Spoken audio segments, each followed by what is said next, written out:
अध्याय 1 सबक 1 अमीर लोग पैसे के लिए काम नहीं करते। गरीब और मध्यम वर्गीय लोग पैसे के लिए काम करते हैं। अमीर लोग पैसे के लिए काम नहीं करते हैं। अमीर लोग पैसे से अपने लिए काम कराते हैं। डैडी, क्या आप मुझे बता सकते हैं कि अमीर कैसे बना जाता है? मेरे डैडी ने शाम का अखबार नीचे रख दिया। बेटे, तुम अमीर क्यों बनना चाहते हो?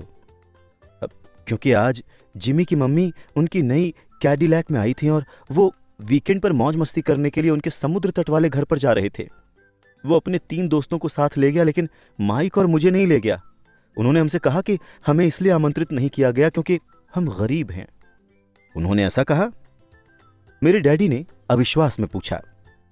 हाँ, ऐसा ही कहा, मैंने आहत अंदाज में जवाब दिया। मेरे डैडी ने खामोशी में अपना सर हिलाया, अपना चश्मा नाक के पुल तक चढ़ाया और दोबारा अखबार पढ़ने लगे। मैं जवाब के इंतजार में खड़ा रहा। ये सन 1956 की बात थी। तब मैं 9 साल का था। संयोग से मैं उसी पब्लिक स्कूल में पढ़ता था जहां अमीर लोगों के बच्चे पढ़ते थे। हमारा निवास हवाई में मूलतः शुगर प्लांटेशन यानी गन्नों के बागान वाले कस्बे में था। बागान के मैनेजर और कस्बे के बाकी अमीर लोग जैसे डॉक्टर, व्यवसाय के मालिक और बैंकर अपने बच्चों को इसी प्रारंभिक स्कूल में भेजते थे। 6ठे ग्रेड के बाद उनके बच्चों को आमतौर पर प्राइवेट स्कूलों में भेज दिया जाता था।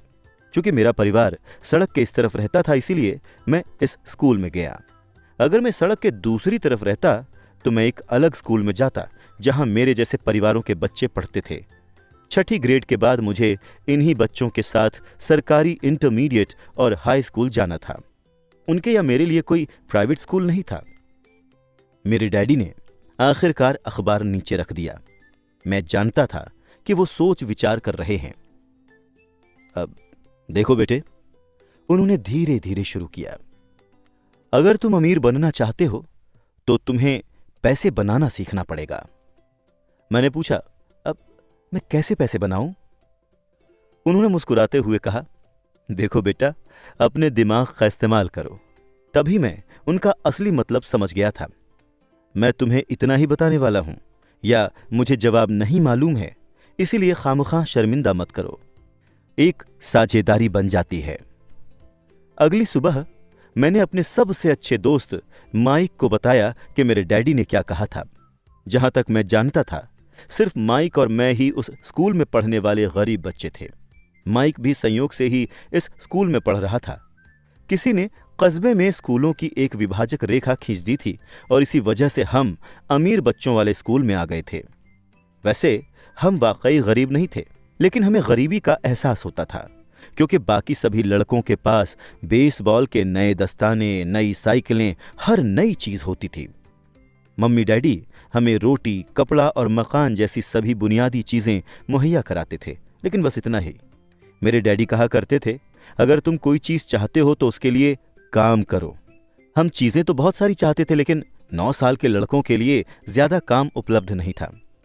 माइक ने पूछा, तो पैसे बनाने के लिए हम क्या करें?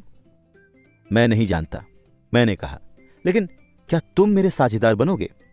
वो मान गया और शनिवार की उस सुबह माइक मेरा पहला कारोबारी साझेदार बन गया। हम सुबह से लेकर दोपहर तक सोचते रहे कि पैसा कैसे बनाया जाए। कभी कभार हम उन अमीर बच्चों के बारे में बातें करने लगते थे जो जिमी के समुद्र तट वाले घर पर मजे कर रहे होंगे, जिससे दिल थोड़ा दुखता था, लेकिन वो दर्द अच्छा था क्योंकि इसने हमें पैसे बनाने का तरीका सोचने के लिए प्रेरित किया। आखिरकार दोपहर को अचानक हमारे दिमाग में बिजली कौंधी। ये एक ऐसा विचार था जो माइक को विज्ञान की एक पुस्तक में मिला था जिसे उसने पढ़ा था। रोमांचित होकर हमने हाथ मिलाए और अब हमारी साझेदारी के पास एक कारोबार आ गया था। अगले कई सप्ताह माइक और मैं आसपास के इलाके में इधर उधर दौड़ते रहे, दरवाजे खटखटाते रहे और पड़ोसियों से पूछते रहे कि क्या वो अपने इस्तेमाल किए हुए टूथपेस्ट ट्यूब हमारे लिए रख सकते हैं। हैरानी के भाव के साथ ज्यादातर वयस्कों ने मुस्कुराते हुए हाँ कह दिया। कुछ ने हमसे पूछा कि हम उनका करेंगे क्या। इसके जवाब में हमने कहा, अब हम आपको नहीं बता सकते, ये एक कारोबारी रहस्य है। जैसे जैसे सप्ताह गुजर रहे थे, मेरी मम्मी का कष्ट बढ़ता जा रहा था। अपने कच्चे माल को इकट्ठा करने के लिए हमने जो जगह चुनी थी वो उनकी वॉशिंग मशीन के पास थी। ये एक भूरा कार्डबोर्ड बॉक्स था जिसमें कभी केचप की बोतलें रखी जाती थीं। अब उसमें टूथपेस्ट ट्यूब्स का हमारा छोटा सा ढेर बढ़ने लगा। आखिरकार मेरी मम्मी के सब्र का बांध टूट गया। पड़ोसियों की गंदी मुड़ी तुड़ी इस्तेमाल हो चुकी टूथपेस्ट ट्यूब्स को देख देख कर उनका दिमाग खराब हो गया था। उन्होंने पूछा, तुम लोग क्या कर रहे हो? और मैं ये दोबारा नहीं सुनना चाहती कि ये कारोबारी रहस्य है। इस कचरे को अभी साफ करो वरना मैं इसे बाहर फेंक दूंगी। माइक और मैंने हाथ पैर जोड़कर उनसे मोहलत मांगी। हमने उन्हें बताया कि हमारे पास जल्द ही पर्याप्त ट्यूब्स हो जाएंगी और फिर हम उत्पादन शुरू कर देंगे। हमने उन्हें जानकारी दी कि हम 2-3 पड़ोसियों का इंतजार कर रहे हैं जिनकी टूथपेस्ट ट्यूब्स खत्म होने वाली थीं और हमें मिलने वाली थीं। मम्मी ने हमें 1 सप्ताह की मोहलत दे दी। उत्पादन शुरू करने की तारीख योजना से ज्यादा जल्दी आ गई थी और दबाव बढ़ गया था। मेरी पहली साझेदारी पर खतरा मंडरा रहा था क्योंकि मेरी खुद की मम्मी ने जगह खाली करने का नोटिस थमा दिया था। ये माइक का काम था कि वो पड़ोसियों से टूथपेस्ट जल्दी खत्म करने को कहे। साथ में वो उनसे ये भी कहता था कि उनके दांतों के डॉक्टर का भी यही कहना था कि उन्हें दिन में ज्यादा बार ब्रश करना चाहिए।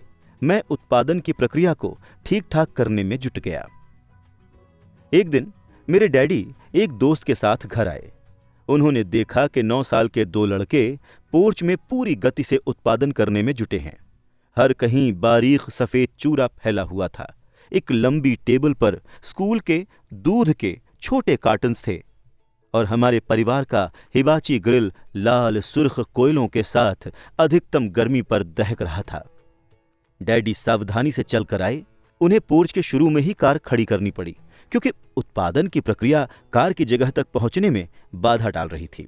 जब वो और उनके दोस्त करीब आए तो उन्होंने देखा कि स्टील का एक बर्तन कोयलों के ऊपर रखा हुआ था जिसमें टूथपेस्ट ट्यूब्स पिघल रही थीं। उस जमाने में टूथपेस्ट प्लास्टिक की ट्यूब्स में नहीं आते थे। ट्यूब्स शीशे से बनती थी। इसीलिए पेंट के जल जाने पर हम ट्यूब्स को स्टील के छोटे बर्तन में डाल देते थे। वो पिघलने लगती थीं और द्रव बन जाती थीं। इस पिघले हुए शीशे को हम दूध के कार्टन में बने एक छोटे छेद में अंदर डाल रहे थे। दूध के कार्टन्स में प्लास्टर ऑफ पेरिस भरा था। हर तरफ फैला सफेद चूरा और कुछ नहीं, प्लास्टर ऑफ पेरिस ही था। जल्दबाजी में उसके बैग में मेरी लात पड़ गई थी जिससे पूरा इलाका ऐसा लग रहा था जैसे वहां अभी अभी बर्फ का तूफान आया हो। दूध के कार्टन के भीतर प्लास्टर ऑफ पेरिस के सांचे थे। मेरे डैडी और उनके दोस्त ने देखा जब हम पिघले हुए शीशे को सावधानी से प्लास्टर ऑफ पेरिस के क्यूब के ऊपर छोटे से छेद में डालते रहे। संभल कर, डैडी ने कहा। मैंने ऊपर देखे बिना सर हिला दिया। आखिर जब शीशा डालने का काम खत्म हो गया तो मैंने स्टील का बर्तन नीचे रखा और अपने डैडी की तरफ देखकर मुस्कुराया। तुम लोग क्या कर रहे हो? उन्होंने मुस्कुराते हुए सावधानी से पूछा। हम वही कर रहे हैं जो आपने मुझसे करने को कहा था। हम अमीर बनने जा रहे हैं, मैंने कहा। हाँ, माइक ने मुस्कुराते हुए कहा और अपना सर हिलाया। अब हम दोनों साझेदार हैं, मेरे डैडी ने पूछा। और प्लास्टर के इन सांचों में क्या है? देखिए, मैंने कहा। इसमें एक बहुत ही अच्छी चीज है। छोटी हथौड़ी से मैंने उस सील को ठोका जिसने क्यूब को बीच से खोल दिया। मैंने प्लास्टर के सांचे का ऊपरी आधा हिस्सा बाहर निकाला और शीशे का 5 सेंट का सिक्का बाहर टपक गया। हे भगवान, मेरे डैडी ने कहा। तुम लोग शीशे के सिक्के ढाल रहे हो? बिल्कुल सही, माइक ने कहा। हम वही कर रहे हैं जो आपने हमसे करने को कहा था। हम पैसे बना रहे हैं। मेरे डैडी के दोस्त मुड़े और जोर जोर से हंसने लगे। मेरे डैडी ने भी मुस्कुराकर सिर हिलाया। आग और टूथपेस्ट ट्यूब्स के खाली बॉक्स के साथ ही उनके सामने 2 छोटे लड़के थे जो सफेद धूल से ढके होकर खूब मुस्कुराए जा रहे थे। उन्होंने हमसे कहा कि हम सब कुछ छोड़कर उनके साथ चलें और घर की सामने वाली सीढ़ियों पर बैठें। मुस्कुराते हुए उन्होंने नरमी से समझाया कि जालसाजी शब्द का क्या मतलब होता है।